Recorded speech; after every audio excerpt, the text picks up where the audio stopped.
नमस्कार दोस्तों, कैसे हैं आप सब लोग। आई होप आप सबकी प्रिपरेशन बहुत अच्छी चल रही होगी। स्वागत है आपका अपने यूट्यूब चैनल पर। दोस्तों, आप सबको पता है अभी कल ही हमारा एआई का कॉमन कैडर का रिजल्ट आया है और अब से थोड़ी देर पहले आपका जूनियर असिस्टेंट ऑफिस का भी रिजल्ट डिक्लेयर हो चुका है। कॉमन कैडर को लेकर के ये जो आपका कट ऑफ गया है कॉमन कैडर का, इसको लेकर के बहुत सारे स्टूडेंट्स का मैसेज आया, सर कैसे हो सकता है इतना ज़्यादा कट ऑफ गया है, ना तो हमें कोई नंबर पता चले, ना ही हमारे पास कोई मार्क्स पता चल रहे हैं, ना तो किसी तरह का कोई इन्होंने स्कोर कार्ड दिया है। तो हम ये कैसे पता करें, क्या जाने, क्या समझ में आ रहा है कि कितना इन्होंने कट ऑफ दे दिया है। बस रोल नंबर्स आ गए, बाकी कुछ नहीं समझ में आ रहा है। तो देखिए, ऐसा पहली बार नहीं है। जो फर्स्ट टाइम दे रहे हैं, जिन्होंने फर्स्ट टाइम ये एग्ज़ाम दिया है एयरपोर्ट्स अथॉरिटी ऑफ इंडिया का, तो ये पहली बार ऐसा नहीं है। अनएक्सपेक्टेड चीज़ें करना एयरपोर्ट्स अथॉरिटी ऑफ इंडिया का काम है। और ऐसा नहीं है कि जैसा आप समझ रहे हैं कि कुछ भी दे दिया उठा के, ऐसा नहीं। बाकायदा पेपर कंडक्ट कराया गया, प्रॉपर पेपर हुआ आपका, उसके बाद रिजल्ट आया। और जो उनका ट्रेंड रहता है कि हाँ, मैंने ऑलरेडी बताया था 40 डेज़ के अंदर रिजल्ट आता है, 40 से 55 डेज़ के अंदर, उसी टाइम पीरियड में इन्होंने रिजल्ट भी दिया है। तो एज सच ऐसा नहीं आप बोल सकते हैं कि कुछ भी आ गया, कहीं से कुछ भी दे रहे हैं। एक उसका पूरा प्रोसेस होता है। अगर आपने आईबीपीएस का एग्ज़ाम दिया होगा तो आप देखिए, आईबीपीएस जो भी एग्ज़ाम कंडक्ट कराते हैं, पहले रिजल्ट आता है। रिजल्ट में आपको पता चल जाता है आपने क्वालिफाई किया है कि नहीं किया है। क्वालिफाई किया होगा तो फिर उसके बाद आप देखते होंगे एक वीक के बाद आपके पास एक स्कोर कार्ड के लिए वापस से जो इनका लिंक होता है वो एक्टिवेट हो जाता है। वहाँ से जा करके आप अपना स्कोर्स चेक कर सकते हैं। तो सेम वही प्रोसेस यहाँ पर भी होगा। अभी इन्होंने क्या किया, देखिए, इसके पहले जो आपका एग्ज़ाम कंडक्ट कराता था वो कौन कराता था, टीसीएस कराता था। टीसीएस का कराने का अपना एक अलग ढंग है। क्या करते हैं, आपका एटीसी का एग्ज़ाम जो होता है, एटीसी का एग्ज़ाम हो गया, एयरपोर्ट ऑपरेशंस एग्ज़ाम हो गया, और बाकी जितने भी कॉमर्शियल वगैरह जो पहले एग्ज़ाम हुए वो सब टीसीएस कराता था। टीसीएस एग्ज़ाम कंडक्ट कराता था। कंडक्ट कराने के 3 दिन के बाद, 3 से 4 दिन में आंसर कीज़ आ जाती थी।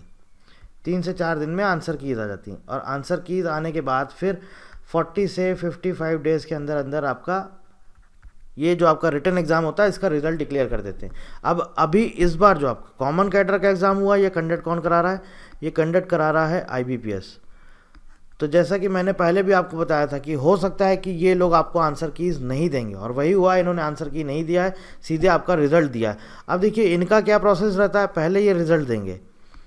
रिजल्ट में आपको पता चल जाएगा आप क्वालिफाई हैं कि नहीं है, और उसके बाद ये आपको वापस से जो आपका लिंक है वो इनेबल करेंगे। वहाँ से जा करके आप अपने स्कोर कार्ड्स चेक कर सकते हैं। अब वो लिंक कब तक इनेबल करते हैं, जैसे ही होगा ऑफिशियल वेबसाइट पर आएगा।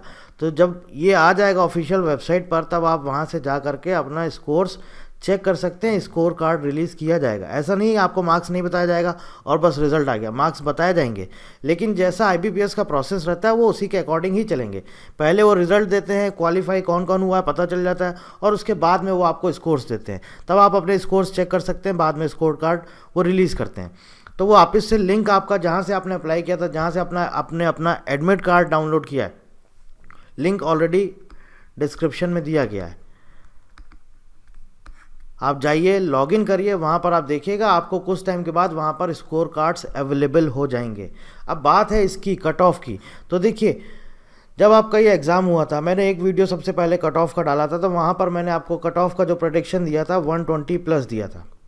ठीक है, ये पहले आपका एग्ज़ाम के पहले डाला था। उसके बाद जब आपका एग्ज़ाम कंडक्ट हो गया है, उसके बाद जो मैंने आपको कट ऑफ का प्रेडिक्शन दिया था 115 से 120 नंबर का दिया था।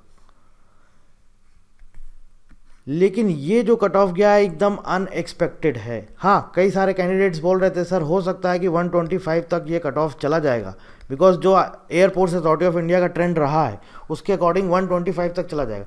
लेकिन 129 ये बहुत ज़्यादा कट ऑफ है।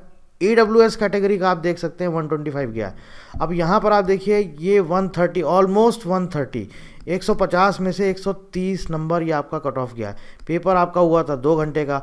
अब देखिए यहाँ पर मिस्टेक क्या हुई है कैंडिडेट्स की।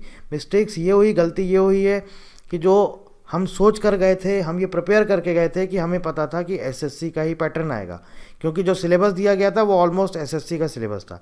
तो यही हम सोच के गए थे, जो पैटर्न आएगा वो एसएससी का पैटर्न आएगा। लेकिन वहाँ पर हुआ क्या, वहाँ पर पूरी तरह से आईबीपीएस बेस्ड था। तो जो भी कैंडिडेट्स आईबीपीएस की प्रिपरेशन कर रहे थे, या ऑलरेडी जिन्होंने दूसरे एग्ज़ाम्स क्वालिफाई किए हुए हैं, आईबीपीएस पीओ वगैरह, IBPS PO का हो गया, क्लर्क का हो गया, जिन्होंने ऑलरेडी प्रीलिम्स या मेंस क्वालिफाई किया हुआ है लेकिन उनका मन नहीं है उधर बैंकिंग में जाने का, उनका मन है इधर जाने का क्योंकि यहाँ पर सैलरी पैकेज भी बहुत अच्छा है। तो हो सकता है कि ऐसे बहुत सारे कैंडिडेट्स हों जिन्होंने इतना स्कोर किया हो। और अगर आप बैंकिंग का पेपर देखेंगे, जो वहाँ पर मेंस का एग्ज़ाम होता है, तो आपने वहाँ पर देखा है कैंडिडेट्स के स्कोर कार्ड 200 में से 175, 182, 187 यहाँ तक स्कोर लाते हैं वो 200 में से। ठीक है, अभी देखिए क्या है, ये बात कर रहे हैं हम IBPS क्लर्क की, ये बात हो रही है IBPS क्लर्क की। मेंस होता है 100 मार्क्स का, फिर आपका प्रीलिम्स होता है आपका 100 मार्क्स का, फिर उसके बाद आपका मेंस होता है। तो यहाँ पर पहले क्या होता था, पहले सिर्फ आपका एक ही एग्ज़ाम होता था, वहाँ पर कैंडिडेट्स 200 में से 170, 175 तक स्कोर करते थे। लेकिन ये जो 150 में 130 गया, ये अनएक्सपेक्टेड है, बहुत ज़्यादा कट ऑफ गया है ये। अब ये देखिए क्या है, इन्होंने ऑलरेडी लिस्ट दी है वहाँ पर ऑलरेडी, ऐसा नहीं कि कैंडिडेट्स ऐसे ही उन्होंने उठा के लिस्ट दे दी है, मेहनत करी है कैंडिडेट्स ने, उन्होंने उतना स्कोर किया है, तो जिन्होंने स्कोर किया है उनका लिस्ट में वहाँ पर नाम आया है। तो इसका मतलब है कि इतना तो कैंडिडेट ने स्कोर किया है। अब हम इसके लिए ऑर्गेनाइजेशन को ब्लेम करें कि आपने ऐसा कर दिया वैसा कर दिया, ये ठीक नहीं। और कब तक ब्लेम करेंगे, कहाँ तक ब्लेम करेंगे, उसका हमारे पास कोई सोल्यूशन नहीं है। तो बेटर है ऐसी चीज़ों में इन्वॉल्व होने से अच्छा है कि आपने जो मिस्टेक करी है उसको एक्सेप्ट कर लीजिए, मान लीजिए कि हाँ ठीक है, हमारी इतनी प्रिपरेशन नहीं थी, हमने जितनी प्रिपरेशन करी अपने अकॉर्डिंग हमारा इतना स्कोर आया है, बस दैट्स इट। और इतना स्कोर भी कैंडिडेट्स ने स्कोर किया है, मतलब ऐसा नहीं कि 129 आया नहीं, 129 आया, इससे ज़्यादा भी कई कैंडिडेट्स ने स्कोर किया होगा। इसका मतलब ये कट ऑफ जो उन्होंने दिया है वो एग्जैक्ट दिया है कट ऑफ, लेकिन इतना एक्सपेक्टेड नहीं था। 120 तक एक्सपेक्टेड था, जितना हम लोगों ने भी सोचा था 120 तक कट ऑफ जाएगा, लेकिन ये बहुत ज़्यादा है। बट फिर भी हाँ, कहीं ना कहीं मानना पड़ेगा कि ये पेपर का जो लेवल आया है उसमें जो भी कैंडिडेट्स IBPS की प्रिपरेशन कर रहे थे उनको उसका बहुत ज़्यादा बेनिफिट मिला है। और ज़्यादातर कैंडिडेट्स जो IBPS की प्रिपरेशन कर रहे थे उन्होंने तो क्वालिफाई किया, ऐसा नहीं SSC वालों ने नहीं किया, उन्होंने भी किया। बट उनको ये पता था कि हाँ हमें किस तरह के क्वेश्चंस कैसे सॉल्व करने हैं और क्या प्रॉपर टाइम मैनेजमेंट होता है। अब दूसरा नीचे आप जो कट ऑफ मार्क्स देख रहे हैं, ये आप देखिए ये किसका है, ये कट ऑफ मार्क्स है आपका जूनियर असिस्टेंट ऑफिस का, जिसमें कि आपकी 9 वैकेंसी थी। अब यहाँ पर आप देखिए अनरिजर्व का कट ऑफ कितना गया है, 103 आउट ऑफ 150। अब आप इतना तो सबने एक्सपेक्ट किया ही था, यहाँ पर सबने बोला था कि 95 से 100 के बीच में कट ऑफ जाएगा और लगभग ये उतना ही गया है। OBC non creamy layer 101 cut off गया है, SC कैटेगरी का 100 गया है, एक्स सर्विसमैन का 100 गया है। तो ये जितना था उतना ही गया। अब वहाँ पर क्या हुआ है, जो आपका कॉमन कैडर है, कि आप सोच रहे हैं एकदम से इतना ज़्यादा कट ऑफ कैसे चला गया, ऐसा नहीं है। देखिए इतनी कम वैकेंसीज़ थी और उनको कैंडिडेट्स भी उसी के अकॉर्डिंग लेने, ऐसा तो है नहीं कि सारे कैंडिडेट्स बुला लेने। तो जैसा उनका जो प्रोसेस रहता है, उन्हें पता है कि हाँ मुझे इतनी वैकेंसीज़ के इतने टाइम्स कैंडिडेट्स बुलाने हैं, जितने बुलाने हैं उसका उन्होंने रिज़ल्ट दे दिया है, लिस्ट दे दी है, कट ऑफ लिस्ट दे दिया, कट ऑफ मार्क्स दे दिया कि हाँ इसके ऊपर जिन्होंने स्कोर किया है हम उनको बुलाएंगे। और ये फाइनल इन्होंने दे दिया रिज़ल्ट, उसमें बता दिया कि इतना कट ऑफ किया है। अब फ्यूचर में जैसे कि अभी आपको पता है एक और रिक्रूटमेंट अभी चल रहा है, ATC का चल रहा है, तो अब ATC के लिए भी बच्चे कमेंट करके ये बोल रहे हैं कि सर अब ऐसा तो नहीं होगा ATC का भी अनएक्सपेक्टेड कट ऑफ चला जाएगा, उसके लिए क्या करें क्या नहीं करें। देखिए जो कुछ भी रहता है इसके लिए हम लोग सिर्फ प्रेडिक्ट कर सकते हैं, है ना, सिर्फ ये बता सकते हैं आपको ये होगा। सब कुछ डिसाइड कौन करता है, एयरपोर्ट्स अथॉरिटी ऑफ इंडिया।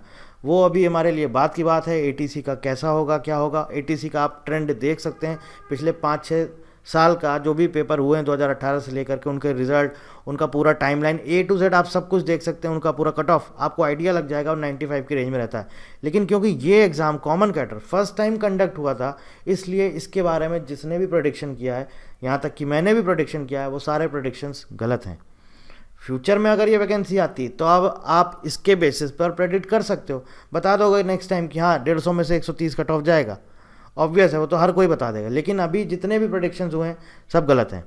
तो इसलिए बेटर है कि अभी अगर आपसे मिस्टेक हुई है इनको इम्प्रूव करिए और आगे दूसरे एग्ज़ाम्स की प्रिपरेशन में जुट जाइए। अननेसेसरी चीज़ों में या जो कुछ भी कि ऑर्गेनाइजेशन की गलती है, कैसा हो गया, वो हो गया, ये हो गया, इसको ब्लेम करने से बेटर है आप आगे दूसरे एग्ज़ाम्स की तैयारी करना शुरू कर दीजिए। So thank you very much and thank you for watching.